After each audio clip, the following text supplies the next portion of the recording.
All right, well, we may as well get started. Um, so my plan tonight, as we've done the last couple of meetings on campus, is I've got some things to go through. A lot of it tonight is, well, I shouldn't say a lot of it, but a good portion of it tonight is really about kind of setting up the end of the course, which is in some ways right around the corner. We after tonight, we only have two more meetings on campus. We meet next week. Then the following week is Thanksgiving, so we're off for that. And we are also off the Thursday following Thanksgiving.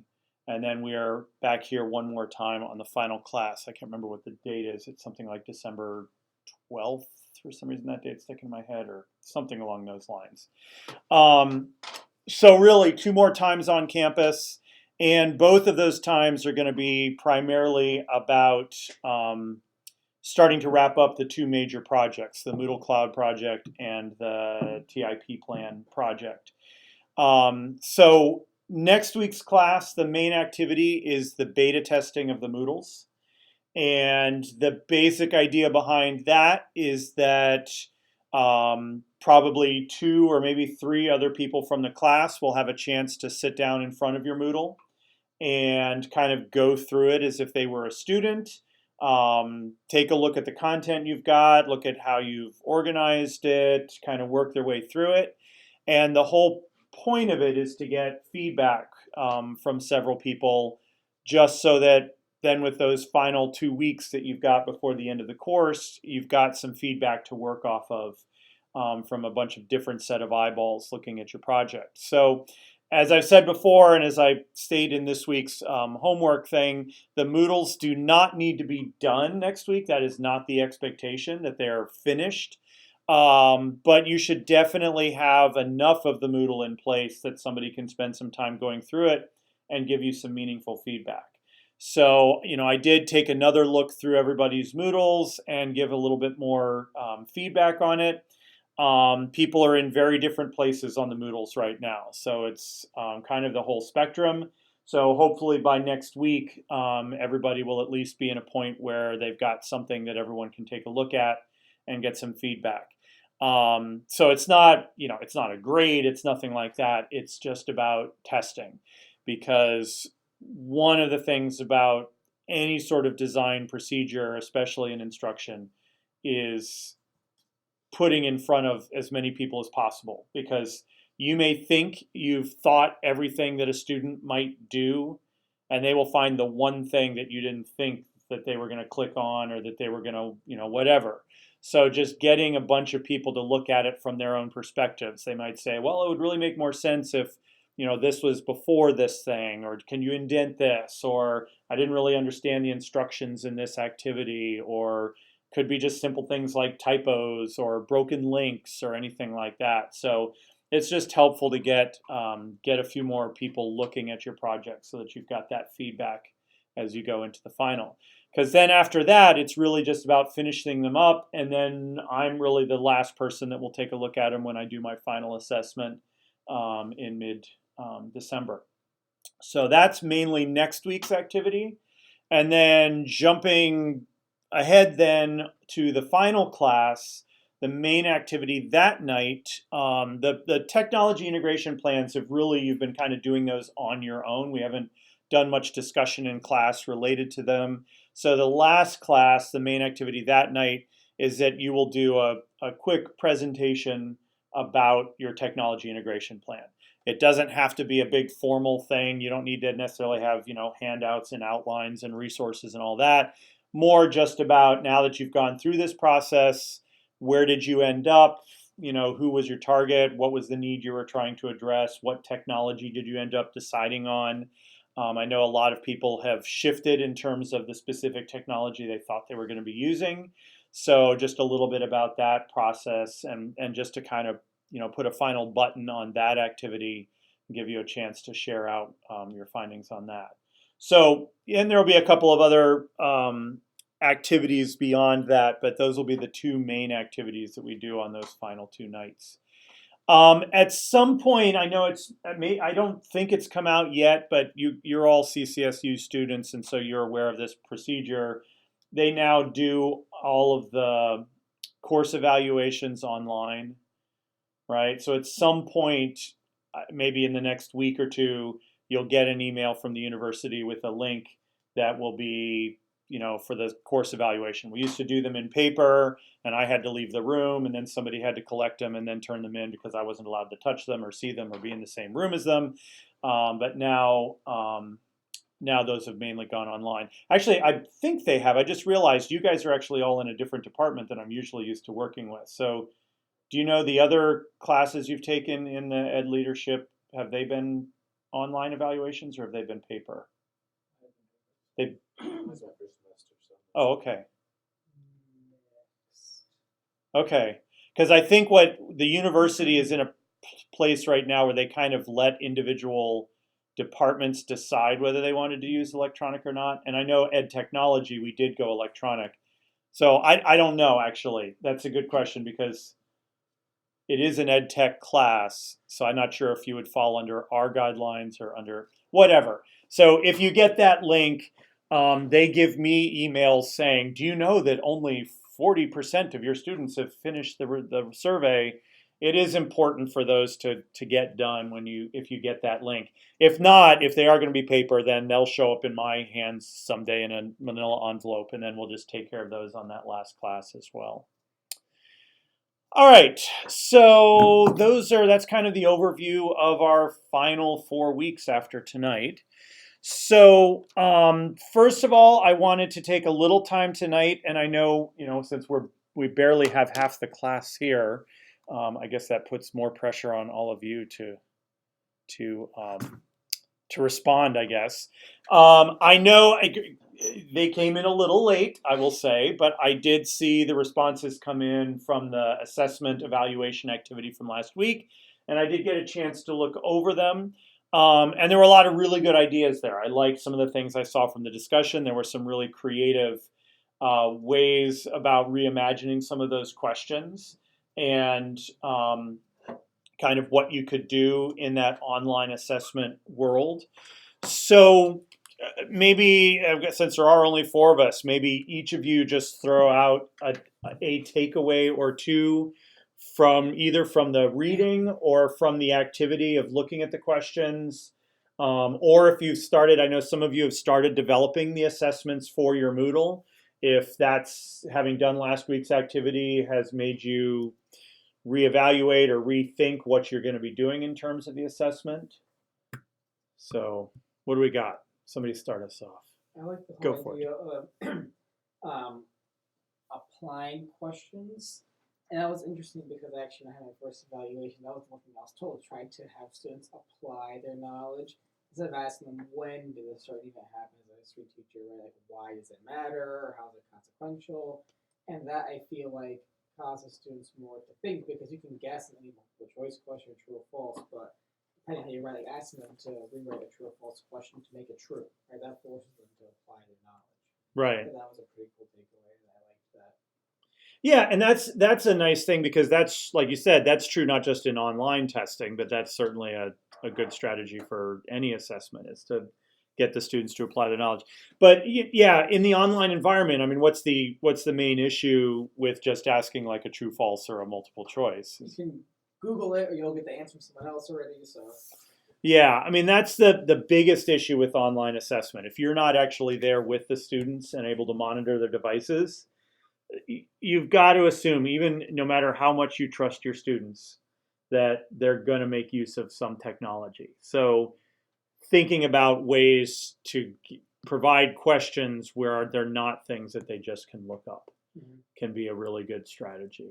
Or even if they do try to look it up, it'll slow them down because an open-ended question like really slows down because you can't just look up can't copy and paste it right and get a direct answer. Right. You have to search through a few links, and so at least forces the kid to look at it. At least they put in more effort. Right, and that's the student goes, oh, well, I cheated. I went and I looked up the answers and I figured out what I was going to say and I put together my answer. I'm like, well, that means you pretty much just learned, didn't you? Like you did the research and you assembled your question. I tricked you. So, yeah.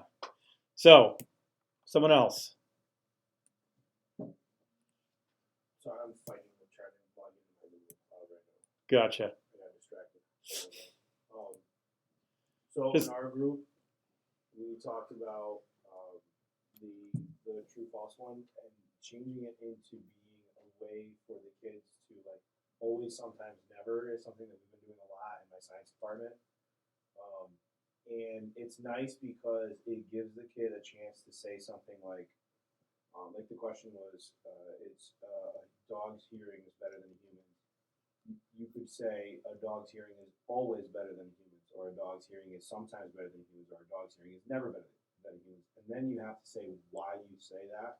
And then one thing that we talked about in our chat that I forgot to mention was then turning that into like a partner discussion or a group discussion, which is something that we do in our classes. Where I'll put up something this morning or yesterday was always, sometimes, never. Feet per second is faster than miles per hour. And then the kids have to choose, and all the alwayses go over here, all the sometimes's go over here, and all the nevers go over here. Well, online, you can just have a chat called the always chat, and the sometimes chat, and the never chat, and the kids can talk about it, and then afterwards they have like some sort of conversation. Yeah, I like that. Yeah, it's fun in a classroom. I would be interested to see how that would work online, as far as like the different chats. Yeah. Maybe. Because it'd be important for other people to be able to access the sometimes would need to access the always chat. Right. Well, and if they're, the way that at least the Moodle chats are set up is they are non-restrictive. Like anybody can, I know I put names on them, but there was nothing keeping anybody, like I didn't assign those people and restrict those chat rooms to those people. So you can have sort of open-ended chat environments like that. And you could even, have a fourth one that was everybody come together. So they could start in their 3 individuals, and then when those discussions finish up, have everybody come together into a larger group chat and share their findings there, or something along those lines. But yeah, I like that. I like that use, and it's the because. In my class, I always am talking to the students about the and why. So we'll be doing a question, or I'm asking about something, in say recording technology, which is one of the classes I teach. I always tell the students it would be such an easy world if there was the perfect microphone, because then there would be one microphone manufactured. You'd always use that microphone. It would be the perfect microphone for every situation, and you'd be done with it. But it's not that way. And if you were to ask 10 different recording engineers, what's the best microphone for this situation, you'd probably get 10 different answers. So what I stress with them in those cases is it's not telling me your right answer. It's tell me the microphone you picked and why. And it may not be the microphone I picked, but if they can support how they came up with that, then if they can show me that their reasoning was sound, then I'll be, okay, that's good. So sort of the same thing, like sometimes, always, never, but explain why you came up with that. So good. And I feel like there's a trend overall. Like I know in my department at our school, we're getting rid of like actual traditional unit tests. It's more performance-based assessments, right? Mm-hmm. You know what it is, and can you apply it and work with it and talk about it with other people and craft a solution to something. It's more real to them. Anyone can just take a test and guess answers, or can be really good at memorizing facts, but that's not really assessing. Or be having a bad day, or that does not prove what you know at all. Right. How about this side of the room? Any follow-ups? I guess for me, it is a lot more kind of what everyone's talking about is how do you find opportunities to like apply the learning and show that you know outside of just responding to an answer. Again, because I'm not a classroom teacher, I do a lot more like professional development, conferencing, that sort of thing. So it's a change for me to take that like content and try to do it in an online model, which I think can actually be very useful, right? If we're talking about trying to reach a larger demographic. So it's kind of a different way of thinking for me. So I appreciated just looking at our group discussion. I focused a lot on just the simple like translation piece, right? Was taking that, which was translating a sentence from Spanish or into Spanish. How do you make that into something more? How do you show that people are like learning? But there's also like a personal connection. Mm-hmm. So talking about like their favorite meal and that's something that's a little bit more. Yes, they can still like do a quick Google search, but it's that little bit extra, that personal connection that hopefully makes the learning more real.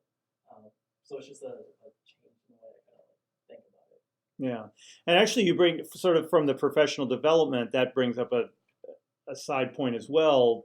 If your online assessment is not a high stakes thing, right? Sometimes, I mean, assessment can be anything. You're just trying to figure out what somebody knows.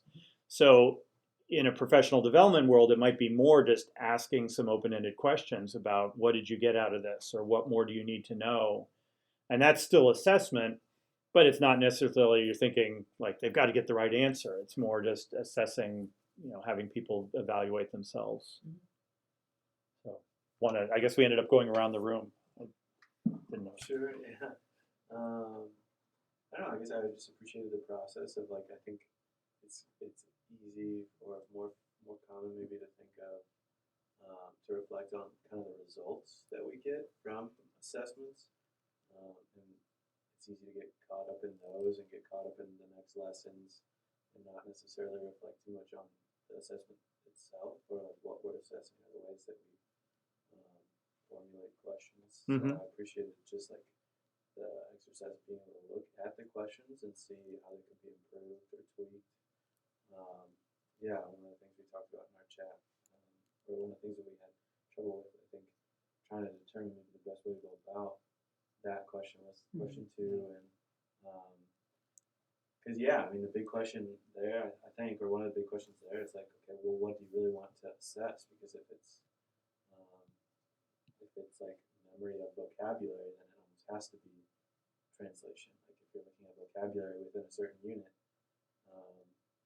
like being able to translate is to interpret that meaning, versus like maybe a more open-ended question. And so we were looking at it, I think, more of like, okay, we want to stick with the translation. That's what we're trying to assess. And so how do we do that in an online setting and in a way that's less conducive to cheating? So we really pulled from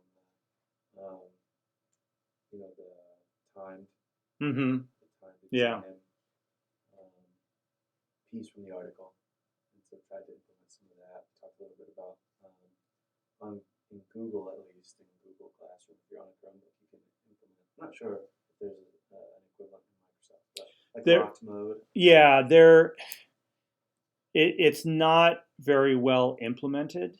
Okay. If you're running a device that is running the Windows educational version, so like Windows 10 educational, because they've got all different versions of Windows, that has it's called take a test mode.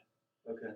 And if you say like you create a quiz in Google Docs or something, or a Microsoft form quiz, you can take the URL for that quiz, run it through. They have a website you go to, you plug in the URL, it generates the text for the link. And if you put that as the link that the students click on, if they're on a device that has the take a test built in, it puts the device in a lockdown mode. Gotcha. The problem in our school is, yes, every student is given a school-issued PLD, a personal learning device, basically a laptop. But some students still prefer to use, like a student can decide to use their own. So you have a handful of students who are running different machines and they may not have that operating system. And then I've run into that where we try to run it in lockdown mode, and then a couple students, like it won't even process if they try to click on it in that case. Yeah. I think Google might be similar in that, or I'm not sure of the exact problem, but trying to do a quiz or like a Google form in locked mode, because Farmington isn't using Google, so they if they're not on a Chromebook, I think, or definitely if they're not signed in to their school, Right.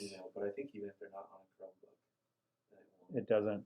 Yeah, supposedly on Microsoft Forms, when you create a Microsoft Forms quiz, there's supposed to be a checkbox where you say launch this in take a test mode. Yeah. And their own documentation says that it should be there, and I've yet to see that checkbox actually show up. So I think it's a case of Microsoft kind of getting ahead of themselves a little bit with a feature that is not fully implemented. But So even that, like, kids have this right next door. Yeah, exactly. At So home, it's it's like, different if okay, I there's have no- Right. this here, but I can look it up here too. And, yeah, So the time at least helps with that. Like, Yeah.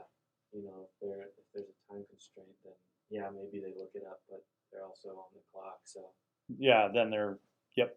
But So, I mean, can any online assessment be 100% foolproof? No. So you have to just consider if you're going to be developing an online assessment, what is it you need to get out of it, and then what's the best way to structure the questions in a way that's going to minimize or reduce as much as possible, so that you're getting information that's valid and so on. So. All right, so yeah, like I said, I did appreciate seeing the responses. The chat rooms themselves, again, at this point, and this was actually one thing I just sort of as a sidebar, as we've gone through this course, what I've been trying to do is to go through as many of the Moodle things as possible. And again, there's a few on here that don't really apply to us because they require external connections and so on. But we've now had experience with assignments, with the chat, with the choice, with the database. The dialogue I would have used, except that it turned out that in Moodle Cloud, the dialogue wasn't there. We've used tons of forums. We did the glossary. You went through a lesson when you did the audio activity that week. That was a lesson structure. We're going to look at the quiz in just a second. We used a survey early on in the class. We did the wiki. So at this point, the majority of these activities, and now that you had a chance to use the chat last week, you've had some experience with. And that is sort of part of my goal in all of this, was to embed practical experiences with all those activities so that as you're working on your own Moodles, you kind of have an understanding of that library of things. I'm sure I could probably reference on the rubric, but I have you in front of me. For those tools, how many of those do you expect for us to use throughout? There's nothing in there that puts us a set on that. Okay. Really, the required content is pretty minimal. I'm going to ask you, and I'll talk about this next week, but the ADDIE instructional design thing that you did the first couple of weeks, you're going to just kind of put those two documents together and park those at the beginning of your Moodle, just as a reference for me so that I can take a look at all of that. Each of the sections needs an introduction, short little introductory video, whatever. The last section of your Moodle should be an assessment. And then really beyond that, the point is I want you to use the tools that are going to be the best suited for whatever it is you're trying to instruct. So there's no requirement that you have to use 6 or more of the Moodle activities or something like that. It's really more, I'd rather see that I can see that you thought about, well, here's what I want them to do. This, I think, would be the best tool for them to do that. So you'll certainly have a bunch of pages, because pages are just where you kind of get basic information there for them to see. But then beyond that, anything from files to any of the embedded activities. I mean, you'll probably be using the quiz as the assessment. The quiz tool is your assessment at the end. But yeah, there's no real requirement about specific numbers of things. All right, so yeah, let's take a quick look. If you haven't had a chance yet to look at the Moodle quiz tool. So I've added one here that we can just kind of look at. I didn't put anything in it yet. When you add a test, really the only thing you need to put in is just the name of the test. You don't even add questions at this point. You create the activity first, and then you go back afterwards and actually put in the questions. So at this point, you really just need to name it. You can give it a description if you'd like. And then, especially coming off of our discussion from last week, a lot of these options down below will apply to some of those things that we were talking about. So we were just discussing timing. So this first option underneath lets you set up when will the quiz become available? When will the quiz not be available anymore? You can set a time limit. You can say sort of what happens when the time expires. Like if they are still working, will it automatically submit whatever they've done? Do they have to actually submit it before the time is done? Or will there be a grace period where they can finish the question they're on but not answer any additional questions? So you get a bit of you can kind of think a little bit about, if you're going to time the quiz, how do you want the quiz to behave when that time limit runs out? And then there's also, if you're using the grace period, you can enable a grace period as well. So that affects the timing options.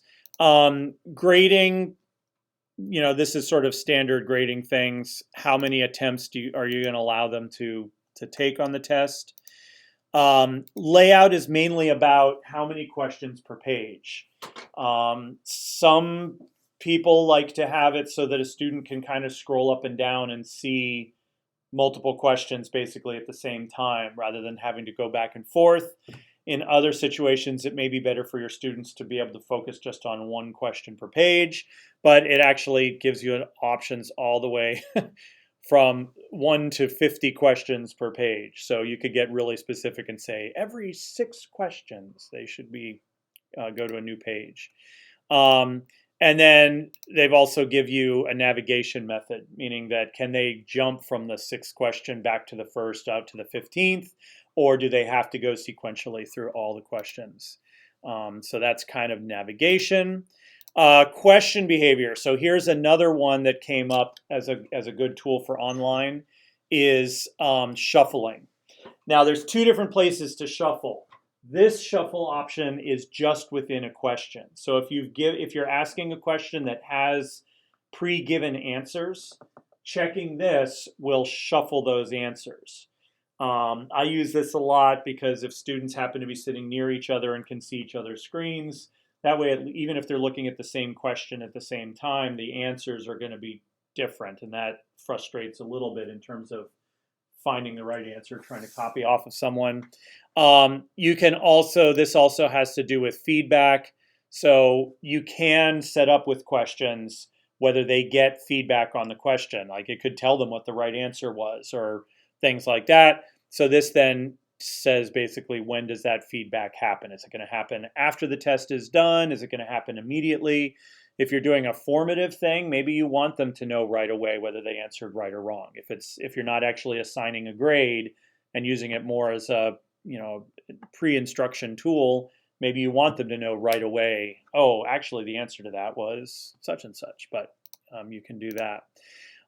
Reviewing, this is when the question or when the test is done, are they allowed to go back and review? Doesn't mean they can change anything. It just means that they have a chance to go back and look at the test. So again, you would want to think about, in terms of test security, if you are putting this out to a general population, you may not want them to be able to review the test afterwards, because then they could go back, write down what they came up with for right and wrong answers, and then they could give that to other people and so on. But that's where you set up here. And then appearance, this is basically just about grades and whether their photo shows up. Whether you want to give them whether there needs to be a password. So if you want to protect it, so maybe you don't want students to take a test until they come to you and get a password for it. You can also delay if they're going to be allowed to do multiple attempts. And then this is the overall feedback. You can set up a number of feedback fields and set grade boundaries for them. So you could say, well, if they get a 95 or better, here's a message that I want them to get at the end of the test. Or if they get between an 85 and a 95. So you can decide to set up feedback here as well. So yes, it's just the name of the test here, but you do also want to give some thought to some of these other structures. Again, mainly because, or a lot of them because they do apply to that online environment and making the test more secure if you decide that those are important. So once you have all of that set up, to actually add the questions, you don't go in to edit the settings. You actually go right back into the test. Now at this moment, no questions have been added yet, so it's kind of a pointless test. But if you want to start adding questions, you click on this Edit Quiz button, and that will then take you into where you can add questions. So, and I checked this on Moodle Cloud, and it is the same as on Moodle Cloud. So you have 3 options of either a new question or a question from a question bank or a random question. So you can just go straight to new question if you just want to create something. And Moodle is pretty good about giving a pretty wide range of types of questions here. It goes well beyond just the normal like multiple choice, true false kind of a thing.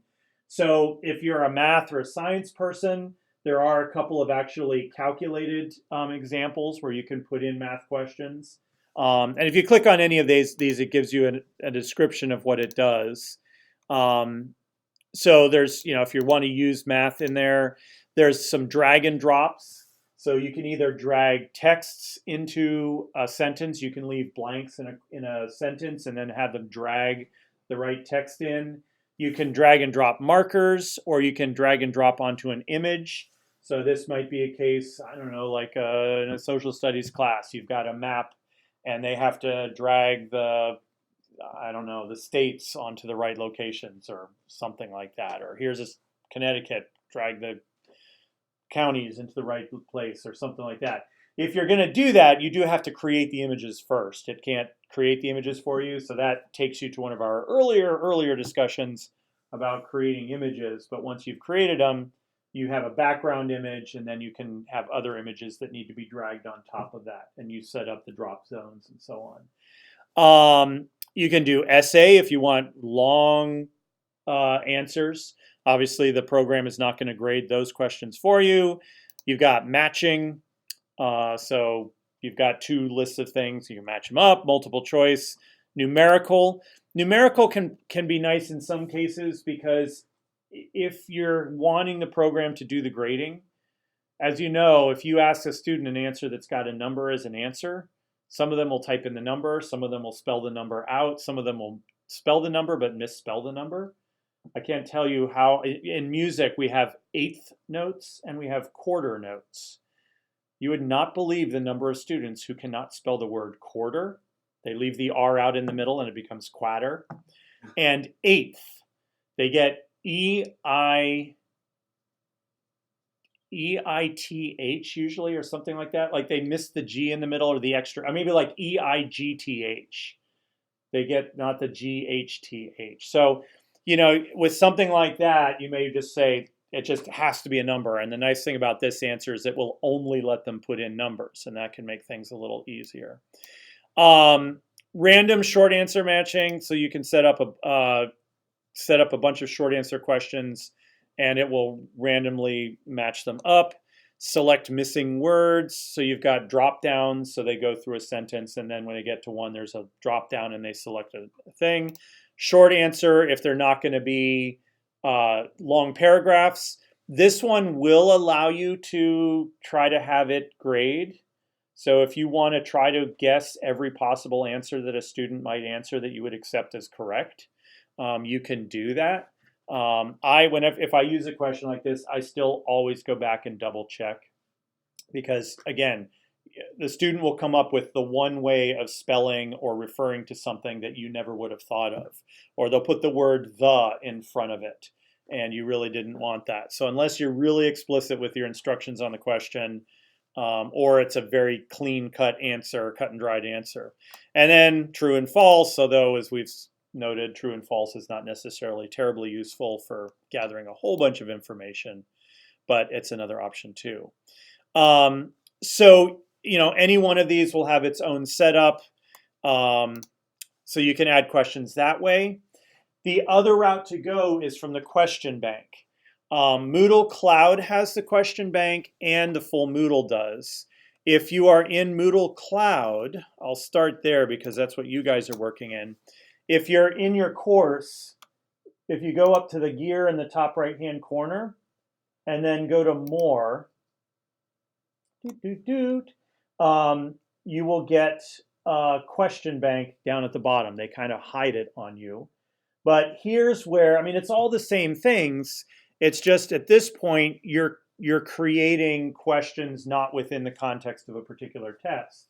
So another option you could do, which is another common thing to do in online environments, is to say you want to know whether they can, multiply numbers up to 9 by 9 times 9. You could actually come up with 20 different questions that are all variations of that, put them into a category, and then in your test, say pick 5 randomly from that group of 20. Then every student who gets the test is going to get different questions. But as long as you've designed the questions well, they will all test the same knowledge or the same skill. So you can set up as many categories as you want. The categories can be hierarchical, so you can have subcategories within subcategories. You can add tags to the questions so that you can easily locate. You could tag them by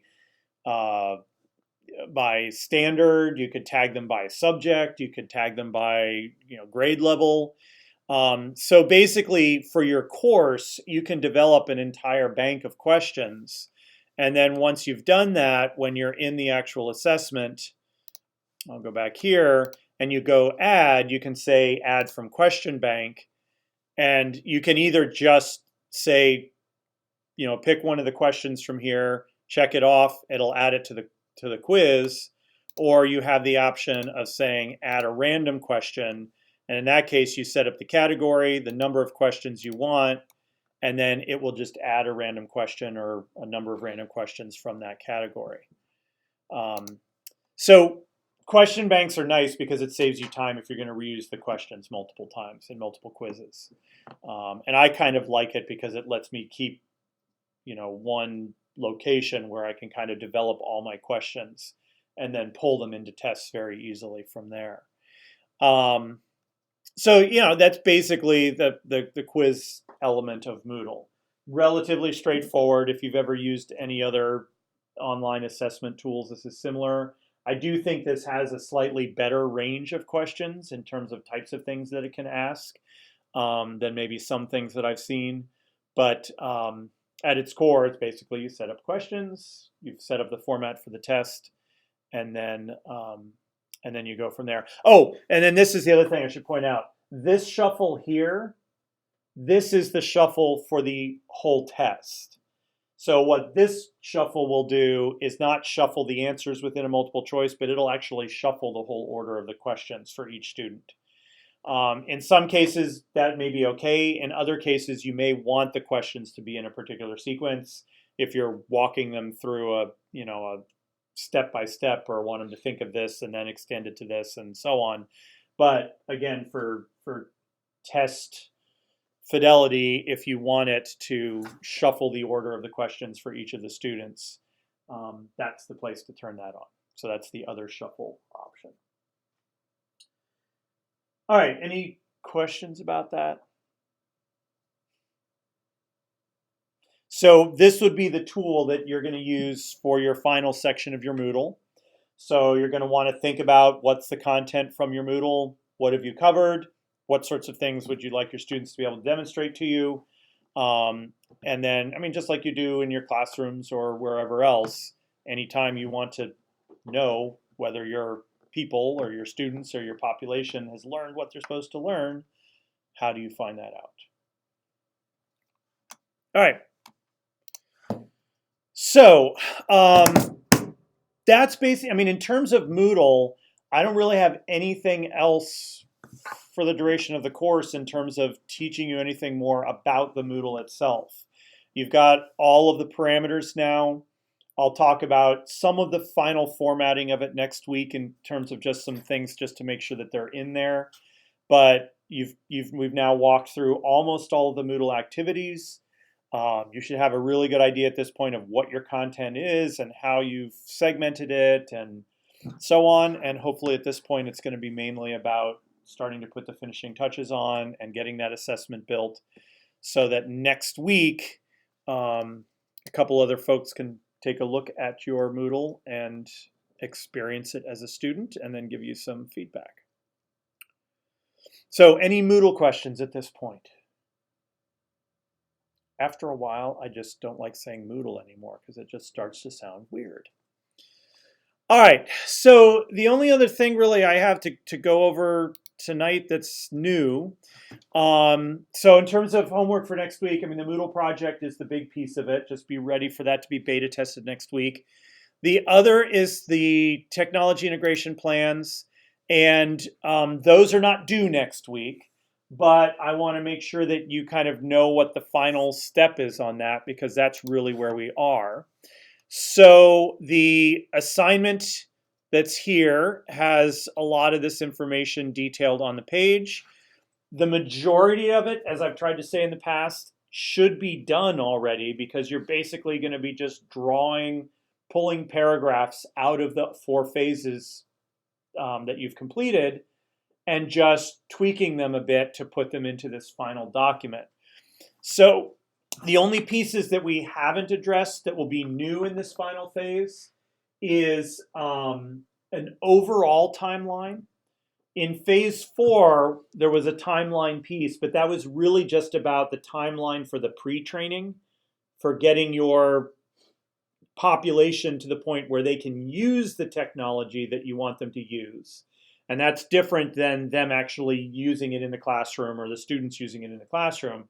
So that timeline should be a piece of this, but this one is really the overall timeline, the whole scope. So if you're going to spend 2 weeks doing the pre-training professional development piece, and then spend a month and a half having them actually do it in the classroom, then your overall timeline will span that 2 months. Or if it's going to take your district a month to get the technology in place, and then it's going to take some time to train, and then it's going to take some time to deploy, you would put that into the timeline. So we have a bit of the timeline in place. This would be just kind of expanding that out so we have the big picture. And then the only other new elements are any ideas about management and maintenance. So you're going to want to address in some way, I mean, if it's a piece of software, you know that piece of software is going to need to be updated and upgraded. Does the company upgrade for free? Do they charge for upgrades? How are the upgrades deployed?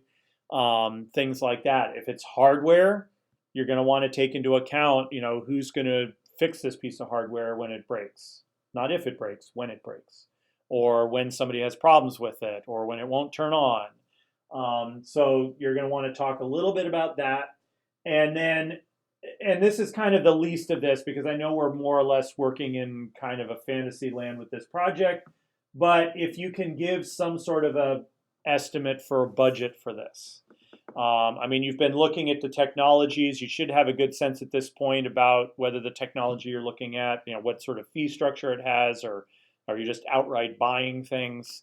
So anything that you can address in terms of budgeting, just because that would be a piece of a final TIP. So other than those couple of details, pretty much everything else that's going to go in the document you should have completed already. So it's really just assembling it.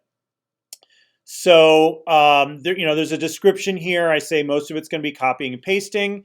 You may need to rewrite, because now I want you to picture that your audience is a school board or an administration or whoever you would be taking a technology integration plan to, that would be the people deciding whether they're actually going to go forward and spend the money on this. So you might want to go through and just maybe change the language a little bit, or change the formality of a little bit.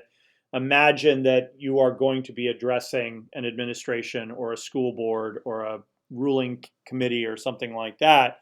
So you might want to be doing that kind of rewriting, but the information should already be there.